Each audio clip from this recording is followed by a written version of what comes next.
All praises to Yahweh, Ba'ashem Yahweh Shai, Ba'ashem Kodash. Double honors to the elders and apostles of Great Stone. Shalom to the elect pushing this word in truth and in sincerity, with the hope of receiving mercy for Yahweh, Ba'ashem Yahweh Shai. Yahweh is the name of the Heavenly Father. Yahweh Shai is the name of His only begotten Son. You so-called Negroes, Hispanics, and Native Americans are the Israelites according to the prophecies that are written in the scriptures. I want to make it known that the RFID microchip is the MOTB.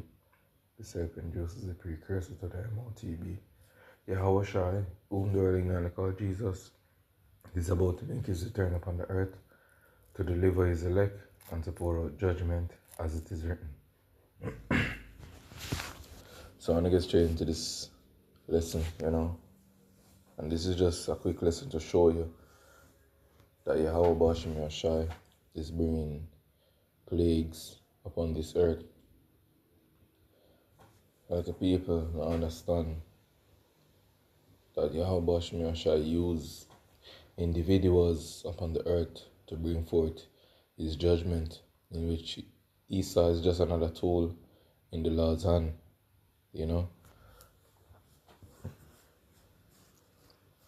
And right now, Esau work on ways of get over on the earth's population with various viruses. And it's not just the virus to eliminate a lot of people. They might use it to bring in certain measures, certain policies, But a lot of people, they're not aware of the manipulation behind it all. And Yahweh Shai in these last days have risen up pastors according to his heart to feed us with knowledge and understanding and open up our minds to understand the scriptures, so that we may go forth and declare also the word of truth in the ears of the believers. And this message, this word, is sent unto you so-called Negroes, Hispanics, and Native Americans, the true descendants of Jacob. So I'm going to read this precept and I'm going to play a clip for you. So this is 2 Ezra 16 verse 14. It says, Behold, the plagues are sent and shall not return again until they come upon the earth. So, with that precept alone, I'm just going to play this clip.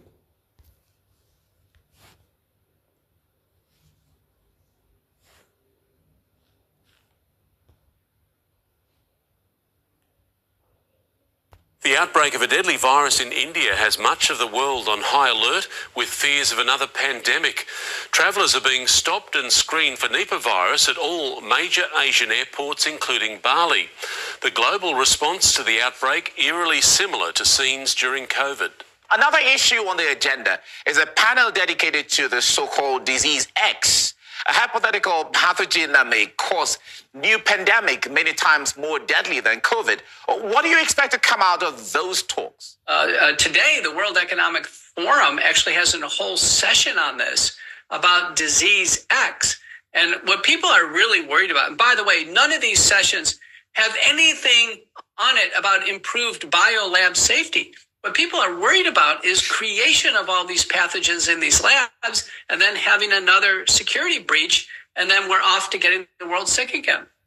Health officials in India have confirmed cases of the deadly Nipah virus, and that's prompted authorities across Southeast Asia to boost security measures, including screenings at some airports. Now, the World Health Organization lists Nipah as a priority disease due to its potential for fast-moving outbreaks. Well, we know what disease X is. The governments from Russia to China to the U.S. to France, the Japanese, they all know what diseases are here. You have new mutations of diseases, but there's no disease X. There's a new mutation of an already existing disease. So disease X is a holding place or a catch-all for gain of function bioweapons, where they genetically splice viruses and also mutate viruses with radiation and other techniques to make them more communicable and more deadly. Officials in the U.S. tonight are monitoring a deadly virus that is spreading overseas. Airports in the Southeast Asia are now heightening their airport screenings. Raf Sanchez is following this from London for us. And Raf, what more do we know? So, Tom, airports across the region are stepping up their screening for what's known as the Nipah virus. This is a far more deadly virus than COVID. It has a fatality rate of between 40 and 75%, according to the World Health Organization. Now, it's usually carried by fruit bats, and human-to-human transmission seems to be rare, but there is no vaccine at this point, which is why these two cases in India are being taken so seriously. The Indian Ministry of Health says it's been doing contact tracing, and it believes the virus is contained, and the CDC says it is monitoring the situation, and it stands ready to assist if needed. The Nipah virus infection is very dangerous. Firstly, it has no cure. There's no specific treatment, and no medicine works. Secondly, there is no vaccine or inoculation for it. And the third thing is that the mortality rate is very high. Nipah was first detected in Malaysia in 1998. Since then, small outbreaks, mostly in Bangladesh, have been contained. While the virus can spread between humans, scientists warn airport screenings may be ineffective as the incubation period can be long. It's about 1 to 2 weeks, maybe a little bit sooner in some, and sometimes a lot longer than that. I think the longest has been 45 days. And what this means is that it's actually very difficult to control at airports. Experts say the Nipah virus has not yet shown signs of becoming more transmissible among humans or spreading easily worldwide, but it remains a significant public health concern. And so we have the UN that wants a worldwide treaty to take control of nation states and borders and transportation and trade with their UN pandemic treaty, really trying to establish a corporate world government in the name of it, hyping up disease X and saying it's going to kill 50 million people and it's imminent. Well, how can they be developing a vaccine for a disease that doesn't exist yet? And we know in China, in the United States, in Ukraine, all over the world, Western governments have been caught producing weaponized biological weapons in these labs, not for defensive purposes, but for offensive purposes. You know, top scientists have reported it would take 1 billion years in perfect conditions for the COVID-19 to occur naturally. 5 different viruses from around the world spliced together. It's basically impossible. And so what we have is illegal gain of function going on around the world.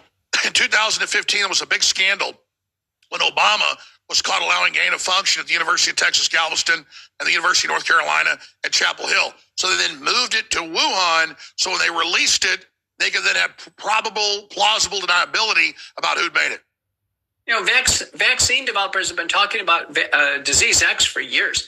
Peter Daszak at the EcoHealth Alliance, who had a hand actually in the Wuhan Institute of Virology and with the NIH and Ralph Barrick in the whole origins of SARS-CoV-2. He wrote a piece, I believe, in the New York Times in 2018 on disease X. Disease X is not a real disease. It's a concept of can scientists use gain-of-function research and make it serious disease in the lab and then make a vaccine to it. So it's a strategy. And what Daszak says is we want to get ahead of nature, try to anticipate what nature is going to potentially evolve, and then create this new pathogen in the lab and have the vaccine ready to go. And the disease X that has hit the headlines lately is as I understand it, if I remember correctly, a modified coronavirus that affects brains and was shown to kill mice quickly. Is that what I'm hearing? This particular disease X of hand lately? Well, yeah, it was a modification of a coronavirus. And again, back to Peter Daszak, the EcoHealth Alliance employs dozens and dozens of scientists. They're funded by the U.S. government. He's just been funded again. He's not taking the research projects to Wuhan, but he's going to Duke University in Singapore to work on bat coronaviruses, to actually do more coronavirus research. And we know that gain of function research is done outside the United States. It's not banned in the United States. It's just the federal funding for U.S. institutions is banned. So there's foundation work and independently funded gain of function in the United States. And then it's a gain of function bonanza outside the United States. And I think, if anything, our world leaders ought to look at gain of function research and really ask a question: is this wise to do? We've already gotten the world sick once with this. Is this going to be a repeated problem? Passengers arriving in the Indonesian island of Bali are in for a surprise. Thermal screenings are back at airports in some Asian countries for the first time since the COVID-19 pandemic. This time to check for the Nipah virus, which is carried by fruit bats and other animals. Cases have been confirmed in eastern India. Of course, we're all afraid of all the viruses, especially after Corona. Everything is going to change and we lost so much people. So we think we should be very careful about these kind of diseases. India has reported 2 Nipah cases in late December in the eastern state of West Bengal. So as I said, this is not going to be a long video. Just showing you what's being reported, let me say it like that. You know? Because Isa already have his plan.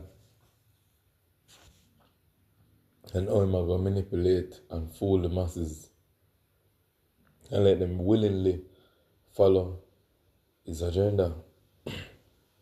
And that is one of the reasons why I forgot to come up against the men of Yahweh Shimi Yoshai who attack the truth so boldly. That's why the scripture telling in the second Ezra said, then shall be great insurrection upon those that fear the Lord. Because you know much we're out there speaking. Yeah, it's a small remnant declaring the end of his rule. So he believes him slick with what he's doing, you know, not knowing that the Yahweh Shimi Yoshai put him in a trick bag. He must set up himself for his own downfall. So I want to close with this precept from 2 Ezra 15, verse 5. Behold, saith the Lord, I will bring plagues upon the world, the sword, famine, death, and destruction. For wickedness had exceedingly polluted the whole earth, and their earthful works are fulfilled. So them not even know say them are fulfilled their earthful works right now, yo. So I hope this was edifying. With that I want to say Kalalal, Yahweh, Ba'ashim Yahweh Shai, Ba'ashim Kodash, Shalom.